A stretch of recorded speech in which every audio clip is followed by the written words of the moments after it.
So మన ప్రభుత్వం మోడీ గారు చక్కగా ఇలాంటి ఒక బిల్లుని ఆమోదించినట్లుగా, శాసనసభలో చట్టాలని అమలు చేసినట్లుగా, శాకాహార దుకాణాలే అంతటా ఉండాలని, అందరూ శాకాహారమే తినాలని, అందరూ ధ్యానం చేయాలి అని, అలాగా ప్రభుత్వంలో చట్టాలు జారీ చేసినట్లుగా అలా ఊహించండి, భావించండి, సంకల్పించండి.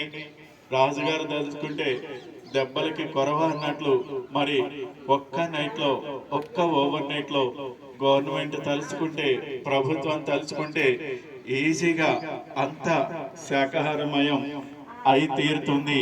అలాంటి ఒక చట్టం అమల్లోకి వచ్చినట్లుగా తెల్లవారేటప్పటికి ఓవర్ నైట్ లో ఇలాగా అందరూ శాకాహారమే తినాలి అన్న ఆ నిర్ణయం, ఆ శాసనం జరిగినట్లుగా అలా ఊహించండి, భావించండి, సంకల్పించండి.